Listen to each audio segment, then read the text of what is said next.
सरिता मिश्रा वैदिक ज्योतिष शिक्षण संस्थान में आप सभी दर्शकों का हार्दिक अभिनंदन करती हूँ। आज मैं आप सभी को अस्त ग्रह के बारे में विस्तार से जानकारी दूंगी कि कुंडली में अस्त ग्रह कैसे बनता है, इसका हमारे जीवन पर क्या प्रभाव पड़ता है, कौन से ग्रह कितनी डिग्री पर अस्त होते हैं, अस्त ग्रहों का हमारे जीवन में क्या महत्व है और अस्त ग्रहों के अशुभ फल से बचने के लिए कुंडली में कौन से उपाय करने चाहिए, इन सभी के बारे में मैं आज आपको विस्तार से जानकारी दूंगी। तो मेरे साथ वीडियो में अंत तक बने रहिएगा। जानकारी अगर अच्छी लग रही हो तो मेरी इस वीडियो को ज्यादा से ज्यादा लाइक करें। चैनल पे अगर पहली बार आए चैनल को सब्सक्राइब करें, बेल आइकन को प्रेस कर लें और मेरी इस वीडियो को अपने जानने वालों में ज्यादा शेयर करें ताकि इस जानकारी का लाभ अन्य भी उठा सके। और यदि किसी को अपनी कुंडली मुझसे एनालाइज करवानी है तो मेरे मोबाइल नंबर 8383904847 पे कॉल करके मुझसे अपनी कुंडली एनालाइज करवा सकते हैं। मैंने ज्योतिष के क्षेत्र में वैदिक ज्योतिष, पामिस्ट्री, न्यूमरोलॉजी, टैरो, वास्तु, फिजिटिंग, gemmology, advance predictive astrology, remedial course, इन सारे विषयों का मैंने अध्ययन कर रखा है। लगभग 10-12 साल से मैं लोगों को इस क्षेत्र में सेवा दे रही हूँ। तो इसी जानकारी के साथ आइए जान लेते हैं कि अस्त ग्रह का ज्योतिष में क्या महत्व है। ज्योतिष में अस्त ग्रह एक ऐसा शब्द है जो एक बड़ा ही महत्वपूर्ण माना जाता है ज्योतिष शास्त्र के अंतर्गत। वैदिक ज्योतिष में ग्रहों का स्थान सर्वोपरि होता है। यही ईश्वर के वे तत्व हैं जो हमारे जीवन में प्रत्यक्ष और अप्रत्यक्ष रूप से प्रभाव डालते रहते हैं। इस कारण लोग ग्रहों में आस्था रखते हैं और अपने जीवन की समस्याओं को दूर करने के लिए ग्रहों की शपथ में शरण में जाते हैं। ग्रहों की अपनी अवस्थाएं होती है तथा विशेष स्थिति होती है जिसमें मुख्य रूप से उच्च अवस्था, मूल त्रिकोण राशि, स्वराशि, समराशि, मित्र राशि, शत्रु राशि, नीच राशि में स्थित होते हैं। ये सारी अवस्था महत्वपूर्ण मानी जाती है ज्योतिष शास्त्र के अंतर्गत। इसके अतिरिक्त ग्रहों का वक्री और अस्त होना अलग अलग प्रभाव दिखाता है कुंडली में। ज्योतिष में अस्त ग्रह का अध्ययन करना भी बहुत ही जरूरी होता है क्योंकि यदि इन पर दृष्टि न डाली जाए तो कुंडली में ग्रहों के फल कथन में भारी चूक हो सकता है। किसी भी प्रकार ग्रह के अस्त होना किसी विशेष स्थिति और इसकी अंशात्मक स्थिति पर निर्भर करता है। जिस प्रकार सूर्य उदित होता हुआ जीवन देने वाला होता है और अनुकूल होता है और अस्त होता हुआ सूरज अंधकार के आगमन की सूचना देता है, ठीक इसी प्रकार कुंडली में अस्त ग्रह जीवन में समस्याओं के बारे में सूचना देते हैं क्योंकि वह बल से हीन हो जाते हैं और अपने मुख्य कारक तत्वों में कमी कर देते हैं। तो आज हम आपको इन अस्त ग्रहों के बारे में जानकारी देंगे। समस्त ग्रह मंडल में राजा सूर्य देव है और उनका प्रकाश सर्वाधिक होता है, इसीलिए जब कोई ग्रह उनके समक्ष जाता है तो उसका तेज समाप्त होने लगता है। ज्योतिष में भी ग्रहों के राजा सूर्य के निकट जब कोई ग्रह किसी विशेष अंशात्मक दूरी पर आ जाता है तो वह सूर्य ग्रह के प्रभाव से बलहीन हो जाते हैं और इसी को सूर्य से अस्त होना कहा जाता है। ऐसा होने से उस ग्रह के नैसर्गिक कारक तत्व में कमी आने लगती है और वह अपना प्रभाव दिखाने में सक्षम नहीं हो पाते हैं। बल से रहित हो जाते हैं, भले ही वह कुंडली में उच्च राशि में हो या स्वराशि में अथवा मूल त्रिकोण राशि में स्थित हो, लेकिन यदि वह अस्त है तो इसकी शक्ति छीन हो जाती है। वास्तव में ग्रह कुछ विशेष निश्चित अंशों पर सूर्य के निकट होते हैं तो वह सूर्य के तेज से ढक जाते हैं और क्षितिज पर भली प्रकार से दृष्टिगोचर नहीं हो पाते हैं। इस कारण से उसके मुख्य प्रभाव में कमी देखने को मिलती है। यही ग्रह का अस्त होना कहलाता है। ज्योतिष ग्रंथों में इसको और भी ज्यादा अच्छे तरीके से समझाते हुए अस्त ग्रह की तुलना एक अस्वस्थ और बलहीन राजा के रूप में की गई है जिसके पास सब कुछ होने के बावजूद भी वह कुछ कर पाने में सक्षम नहीं हो पाता है। कुंडली में ग्रहों का अस्त होना एक अच्छी बात नहीं मानी जाती है क्योंकि ऐसा होने से वह ग्रह अपने मुख्य कार्यों में विलंब कर देता है और व्यक्ति को जीवन में समस्याओं का सामना करना पड़ता है। इसके अतिरिक्त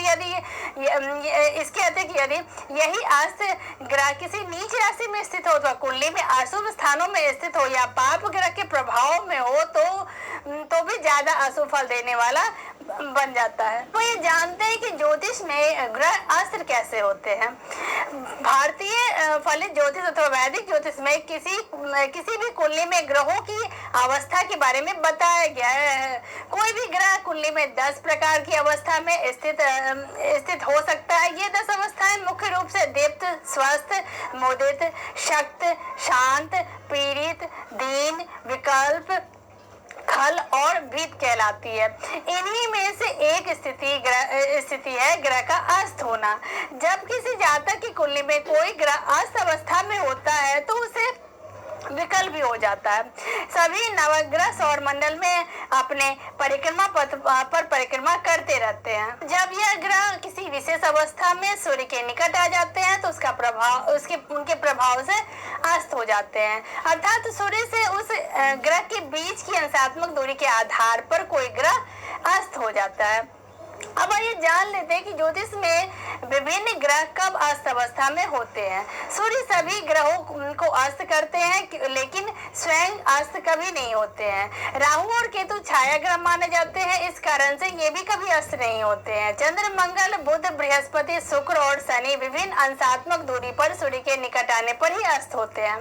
जब चंद्रमा परिक्रमा पथ पर गति करते हुए सूर्य के अंशों से 12 अंश या इससे भी अधिक निकट आ जाते हैं तो अस्त हो जाते हैं। यदि मंगल की बात करें तो 17 अंश या इससे अधिक सूर्य के निकट आने पर अस्त हो जाते हैं। सूर्य के दोनों ओर 13 या इससे अधिक निकट आने पर अस्त कहलाते हैं। इसे 14 अंश भी कहा जाता है। यदि बुध ग्रह अपनी वक्री अवस्था में स्थित होते हैं तो सूर्य से 12 अंश या इससे अधिक निकट आने पर भी वे अस्त हो जाते हैं। बृहस्पति की बात की जाए तो यह सूर्य के दोनों तरफ 11 अंश की अंशात्मक दूरी या इससे अधिक निकट आ जाने पर अस्त हो जाते हैं। ग्रह के लिए 10 अंश का होता है। यदि यह सूर्य के दोनों तरफ 10 अंशों या इससे अधिक निकट आ जाते हैं तो अस्त माने जाते हैं। यदि शुक्र ग्रह वक्री अवस्था में होते हैं तो 8 अंश या इससे अधिक निकट आने पर अस्त कहलाते हैं। सूर्य से 15 अंश दोनों ओर या इससे अधिक निकट आने पर शनिदेव अस्त माने जाते हैं। अपनी कक्षा के अनुरूप यदि बुध ग्रह स्थिति को देखा जाए तो वह सामान्यतः अस्त स्थिति में स्थित रहते हैं क्योंकि वह सूर्य के सबसे अधिक निकट माने जाते हैं। यही वजह है कि बुध को अस्त होने का दोष नहीं माना जाता और सूर्य और बुध का साथ होना अर्थात सूर्य बुध की युति बुध आदित्य योग का निर्माण करती है कुंडली में, जो जातक के जीवन में उत्तम ज्ञान और समृद्धि लेके आती है। यदि चंद्रदेव की बात की जाए तो वास्तव में यह पृथ्वी के उपग्रह है और सूर्य से इनकी अंशात्मक दूरी पूर्णिमा के उपरांत कम होने लगती है और अमावस्या के समय चंद्रमा और सूर्य लगभग एक समान अंशों पर स्थित होते हैं। यही वजह है कि चंद्रमा सूर्य से 12 अंश से कम दूरी हो तो वह अस्त हो जाते हैं, लेकिन इससे अधिक अंश पर होने पर भी चंद्रमा शुभ नहीं माने जाते। कम से कम चंद्रमा सूर्य से 70 अंशात्मक दूरी पर हो तभी चंद्रमा को बलि समझना चाहिए, जिससे कि वे प्रभावित ना हो। क्योंकि चंद्रदेव सूर्य के जितने निकट होंगे उनकी कलाएं उतनी ही कम होगी और उनका नकारात्मक प्रभाव बढ़ जाएगा। हालांकि वर्तमान समय में कुछ लोग यह मानते हैं कि कोई ग्रह जब सूर्य से 3 अंश या इससे अधिक निकट होता है तो उसे पूर्ण रूप से अस्त मानना चाहिए। हालांकि यह केवल मतांतर है। इस प्रकार आप किसी भी जातक की कुंडली में यह देख सकते हैं कि कोई भी ग्रह के कुंडली में अस्त अवस्था में है अथवा नहीं है और उसी के आधार पर उस ग्रह का फल कथन किया जा सकता है। वास्तव में ग्रह सूर्य के न्यूनतम से न्यूनतम अंशों में अस्त होगा, उसी अनुरूप में उसको अस्त होने का दोष लगेगा, अर्थात उसी के अनुसार उसके फल देने की क्षमता प्रभावित होगी। अब जान लेते हैं कि ज्योतिष में अस्त ग्रह का क्या प्रभाव पड़ता है हमारे जीवन पे। ज्योतिष में अस्त ग्रह का बड़ा गहरा प्रभाव देखने को मिलता है, विशेष रूप से जब आपको किसी ग्रह से बहुत ज्यादा अच्छे फलों की उम्मीद हो और यदि वह कुंडली में अस्त अवस्था में है वह अपने मुख्य कार्यों में विलंब कर देगा और जिसके कारक तत्व के लिए वह जाना जाता है उस कारक तत्व के फलों में भी कमी देखने को मिल सकती है, जिससे आप इसके मुख्य फलों से वंचित रह सकते हैं और जीवन में समस्याएं बढ़ जाती है। जो ग्रह सूर्य के जितने अधिक निकट होकर अस्त होगा उसका उतना ही प्रभाव कमजोर देखने को मिलेगा। ज्योतिष के अनुसार त्रीणी अस्ते भवे जरत्व जरूरत, अर्थात जब किसी व्यक्ति की जन्म कुंडली में 3 ग्रह अस्त अवस्था में हो जाते हैं तो ऐसा व्यक्ति जड़ हो जाता है, अर्थात जीवन में स्थिरता आ जाती है और उसके कार्य में शिथिलता आने से ग्रहों की निर्बलता के कारण समस्याएं देखने को मिलता है और उसकी कुंडली में अस्त ग्रह अपने नैसर्गिक गुणों को खो देते हैं और अच्छे फल देने में असक्षम हो जाते हैं। जब कोई ग्रह अस्त होता है तो उसके मुख्य गुण अर्थात उसके नैसर्गिक गुणों का ह्रास होता है और उनमें कमी आने लगती है।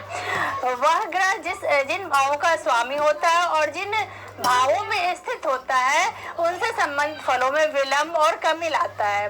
उदाहरण के लिए यदि मंगल मेष राशि में अस्त अवस्था में स्थित है तो हो सकता है कि ऐसा व्यक्ति गुस्से वाला हो लेकिन डरपोक होगा। दूसरी ओर यदि देवगुरु बृहस्पति कुंडली के पंचम भाव के स्वामी होकर अस्त अवस्था में है तो संभव है कि व्यक्ति अपनी बुद्धि का सही इस्तेमाल ना कर पाए और उसे संतान सुख में बाधा हो अथवा उसकी शिक्षा या उसके प्रेम जीवन में समस्याएं आए। इस प्रकार यदि कुंडली के चतुर्थ भाव का स्वामी अस्त हो जाए और अशुभ भाव अर्थात अष्टम भाव या छठे भाव में स्थित हो तो व्यक्ति को सुखों में कमी का अनुभव होता है और माता के सुख में भी कमी देखने को मिलती है। ऐसी स्थिति में व्यक्ति को वाहन सुख में कमी होना और संपत्ति की कमी होना भी संभव है। किसी भी ग्रह का अंत होना वास्तव में उसकी कमजोरी है। यदि ऐसा ग्रह अपनी स्वराशि मूल त्रिकोण राशि अथवा उच्च राशि में भी स्थित हो तो भी उसे कमजोर ही मानना चाहिए। यदि कुंडली में त्रिक भावों के स्वामी अर्थात छठे, 8वें, 12वें भाव के स्वामी ग्रह अस्त हो या इन भावों में अस्त ग्रह स्थित हो तो व्यक्ति को अच्छे परिणाम मिलते हैं और उसको सुख समृद्धि की प्राप्ति होती है। अब आइए जान लेते हैं कि कुंडली में विभिन्न ग्रह के अस्त होने का क्या फल होता है। ज्योतिष के अंतर्गत विभिन्न ग्रह के अस्त होने का उनका अलग अलग फल देखने को मिल सकता है। जब कोई ग्रह अस्त होता है तो किस प्रकार से फल प्रदान करता है आइए जानते हैं। चंद्रमा जब कुंडली में अस्त अवस्था में होता है तो मानसिक तनाव बढ़ाता है। ऐसा व्यक्ति मानसिक रूप से स्थिर नहीं हो पाता और उसके जीवन में अशांति रहने लगती है। चंद्रमा मन और माता का कारक भी होता है और यही वजह है कि व्यक्ति की माता के सुख में कमी देखने को मिलती है। उनका स्वास्थ्य खराब होता है या फिर उनसे व्यक्ति की नहीं बनती है। अधिक स्थिति खराब होने पर व्यक्ति मानसिक अवसाद या मानसिक रोग का शिकार भी हो सकता है। इसके अतिरिक्त चंद्रमा से संबंधित शारीरिक समस्याएं जैसे कि खून की कमी, फेफड़े के रोग, डिप्रेशन, अस्थमा, मानसिक तनाव जैसी समस्याएं परेशान कर सकती है। जातक के जीवन में जन सहयोग का अभाव देखने को मिलता है। उसे मिर्गी के दौरे आने की संभावना भी होती है और कई बार उसे किसी बीमारी के लिए लंबे समय तक दवाई खाने की आवश्यकता पड़ती है। यदि अस्त चंद्रमा का संबंध कुंडली के अष्टम भाव से हो जाए तो व्यक्ति बहुत लंबे समय तक डिप्रेशन में रहता है। इसके अतिरिक्त यदि चंद्रमा पर पाप प्रभाव हो या द्वादश भाव से संबंध बन रहे हो तो व्यक्ति नशे के आदी हो सकता है। चंद्रमा यदि अस्त अवस्था में है तो जातक को माता के सुखों में कमी देखने को मिलती है। पैतृक संपत्ति मिलने में समस्या उत्पन्न होती है और मानसिक अशांति जैसी समस्याएं भी समय समय पर आती रहती है। मंगल ग्रह बल का कारक ग्रह है। यदि मंगल ग्रह अस्त हो तो व्यक्ति क्रोधी स्वभाव का या चिड़चिड़ा या डरपोक हो सकता है। उसका अपने भाइयों से तनाव होता है और भूमि और संपत्ति संबंधी विवाद बढ़ने लगते हैं। व्यक्ति का रक्त दूषित हो जाता है और रक्तचाप में उतार चढ़ाव देखने को मिलता है। कैंसर जैसे गंभीर रोग भी परेशान कर सकते हैं। व्यक्ति को रक्त संबंधी समस्याएं ज्यादा परेशान करती है। कोर्ट कचहरी के मामले में भी परेशानी उठानी पड़ सकती है। यदि मंगल का संबंध कुंडली के छठे या 8वें भाव से या अशुभ ग्रहों के साथ हो तो उसको दुर्घटना होने की संभावना या किसी ऐसी समस्या की संभावना रहती है जिसमें खून बहे। ऐसा मंगल व्यक्ति को कर्ज का शिकार भी बना सकता है और द्वादश भाव से संबंध होने पर व्यक्ति नशे का आदी हो सकता है। उच्च अवसाद और भ्रष्टाचार से युक्त व्यक्ति या घोटाले करने वाला व्यक्ति मंगल के अस्त हो जाने के कारण हो सकता है। यदि ऐसे मंगल का संबंध राहु केतु से हो तो व्यक्ति किसी मुकदमे में भी पड़ सकता है। और उसको भारी आर्थिक नुकसान उठाना पड़ सकता है। बुध ग्रह को वाणी और व्यापार का कारक ग्रह माना गया है। यदि कुंडली में बुध ग्रह अस्त हो तो व्यक्ति बुद्धि का काम सही प्रकार से नहीं कर पाता या फिर आवश्यक समय पर बुद्धि का उपयोग नहीं कर पाता है। वह बातों को अच्छे से याद नहीं कर रख पाता है, उसको वाणी दोष होता है और गले में खराबी हो सकती है। ऐसे जातकों को विश्वास में कमी देखने को मिलती है और शरीर में त्वचा संबंधी समस्याएं, चर्म रोग, गले के रोग, श्वास रोग होने की संभावना बनी रहती है। यदि बुध द्वादश भाव से संबंध बनाए तो व्यसनी बना देते हैं। यदि बुध ग्रह का संबंध मंगल के साथ हो या किसी अशुभ ग्रह का प्रभाव हो तो जातक को मानसिक अवसाद की शिकायत या किसी अपने प्रिय की मृत्यु के समाचार को सहन करना पड़ सकता है। बुध के अस्त होने की स्थिति में व्यक्ति को धोखा मिल सकता है और इस वजह से वह मानसिक अशांति का शिकार हो सकता है। बृहस्पति अत्यंत शुभ ग्रह है। यदि यह ग्रह अस्त हो जाए तो अपने शुभ प्रभाव में कमी कर देता है। व्यक्ति का मन पूजा पाठ में नहीं लगता। व्यक्ति को धन, विवाह, संतान संबंधी समाचार मिलने में समस्याएं होती है और विवाह में विलंब होता है। संतान होने में कष्ट होता है या संतान को समस्या रहती है। परिवार में बुजुर्ग सदस्यों को समस्याएं रहती है और व्यक्ति को ज्ञान प्राप्ति के मार्ग में बाधाएं आती है। ऐसा व्यक्ति नास्तिक भी हो सकता है।